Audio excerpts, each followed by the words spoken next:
Hello and welcome to How to Be Orange, the audiobook. How to Be Orange, Chapter 6, Waste Not. The quote, "How do you make copper wire?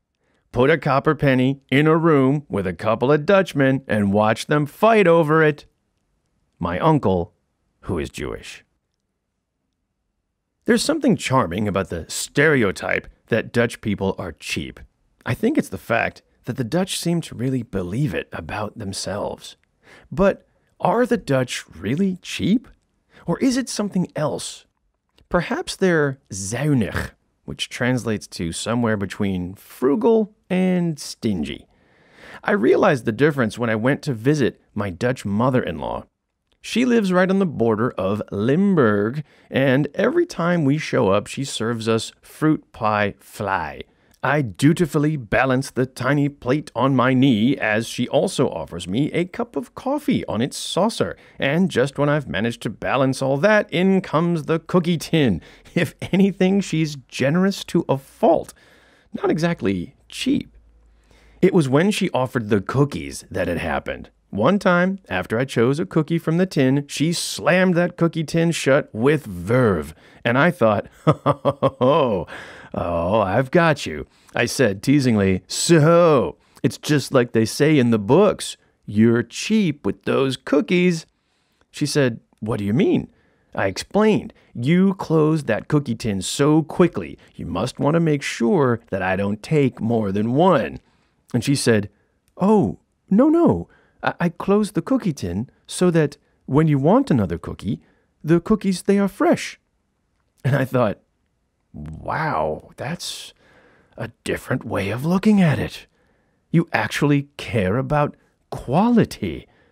Come to think of it, I guess I come from a culture where the cookies just stay open until they're quickly devoured. But the idea of quality, efficiency, we Americans just take one look at what happens here and we conclude, cheap.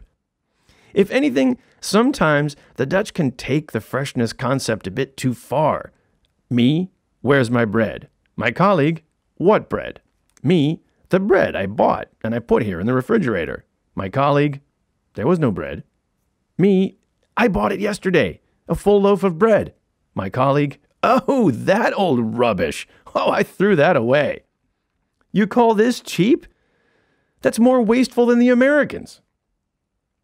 The Dutch can be so fanatic about fresh bread that they make it nearly impossible to buy fresh bread. The supermarkets do their best, building in little mini bakeries in every store on every block, but even though the ovens are constantly churning, the fresh stuff is frequently sold out. Of course, there's always a plentiful supply of factory bread, which my wife refuses to buy.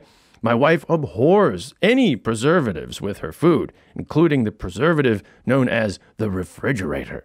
No, if bread is kept at all, it must be kept at room temperature until it is not quite fresh bread, and not quite fresh bread must be thrown away. And if you take the trouble to throw your breadcrumbs to the birds, they assume you must be Muslim. And the front page of Het Parool recently stated that the amount of food discarded by Amsterdam each day could feed a small city. The fact that Amsterdam is a small city proves that Het Parool really is Amsterdam's newspaper. When I first came to Nederland, there were so-called GFT bio-waste bins in every home. Anything biodegradable would go in the bins, the city would pick them up, and no need to waste the bread. In practice, everyone used these things only once. Then they got manky, and the bio, here it's pronounced bio, started smelling a lot like BO. And then everyone started using them as normal garbage cans. Then came the friendly reminder posters and leaflets, "Say, neighbors, metal isn't a vegetable." And soon after that, the city apparently became fed up. Since then, there are no bio-waste bins. Yet, the city of Amsterdam does a rather good job of reminding you how green they are by running things on green energy. The trams, for example, run on electricity from turbines powered by the incinerator of all the food that we throw away. So, I suppose it's a bit green. I remember staying at a house in France for a week. They had garbage containers, but there wasn't much left to put in them. We were encouraged to separate out our glass, our paper, metal, and 4 different kinds of plastic. Plus, the house had its own compost bin. After that, we didn't really need a garbage can. In the Netherlands, at least in Amsterdam, they do collect paper and glass and sometimes plastic. The sparse few plastic bins I've seen are usually overflowing, resulting in mounds of plastic being dumped next to the bin, hence all over the street. Better to burn it, apparently. Gotta keep them trams running. The promising innovation is the grease truck.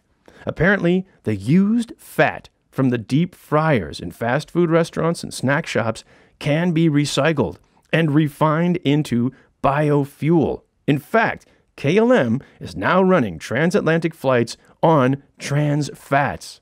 Innovative? Yes. Efficient? Yes. So you can't call the Dutch cheap. If you want a new understanding of the word zuinig, look no further than the favorite candy of the Netherlands, drop. I assume the reason it's called drop is because it's the flavor that I usually drop on the floor at the movies. I hold it up to the screen, and if there's no light shining through it, drop it on the floor. That's the black licorice flavor that I hate. The least favorite flavor in most parts of the world is the most popular here, and there are so many different varieties of this odd flavor. Hard, soft, sweet, salty. It's the salty candy that I really can't understand. There are some types of drop that I would describe as industrial accident flavor. My wife constantly tries to convert me. She thinks someday I'll come to my senses and realize that drop is lekker. We'll be driving on a road trip and she'll say, "Do you want some candy?" And then she plops it into my mouth and my senses are so assaulted I almost steer us off the road into a ball of flame. My reaction is partly because of shock and partly because after tasting black licorice expecting candy, my body just shuts down and wants to stop tasting anything ever again. I couldn't understand why the Dutch love drop so much. I looked at the ingredients: sugar, anise flavor, and gelatin. But what is gelatin? I did a corporate show once for the makers of gelatin, and according to their annual report, gelatin is cow hooves, cow bones, and cow teeth, plus a new innovation called fallen animals. I had to ask, I'm sorry, what are fallen animals?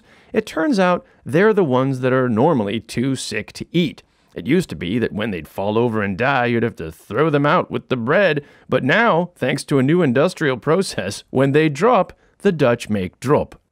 There's never been a better example of waste not, want not than drop. Not since the early Native Americans who famously used all parts of the buffalo. They used the skin to make their shoes. They used the hide to make their homes. If you gave the Dutch the chance to dress up in drop, they probably would. Look at my hat, it's made of drop. Look at my earrings, they are made of drop. And no wonder Zwarte Piet is so popular. His face looks like drop. But you can't call the Dutch cheap. If the Dutch really would be cheap, then would they be so extravagant with, say, public sculpture? There are metal tree stumps which can be found in the Amsterdamse bos forest. Now, at some point, the city must have had a sack of money to plant some new trees, perhaps in an area that needed more trees. But no, instead, there must have been some artist who said, "I have an idea. Why not make people think about dead trees?" And that idea won. Less green, more death. If you can afford to think this way, you're not exactly cheap. There's another sculpture near my kids' school. It's a sculpture of a man. How can you tell it's a man? Because of a huge spiky steel erection. In an era when we're cracking down on inappropriate content for children, why would we pay money for sculptors to visually abuse us and our children? And then there's the sculpture commissioned for the opening of a public building in Amsterdam. Integrated into the facade of the building is a series of white ladders extending up and out and high above the street. At the top of these ladders is a life-size human figure with its arms stretched up to the heavens. And it's called How to Meet an Angel. Wow. What is this public building that received such a sculpture? It's a mental health center for people with psychiatric problems. I'm not sure if the sculptor intended it to be used as a suicide diving board, but one thing is clear. If the Dutch can afford public art like this, then you can't call the Dutch cheap.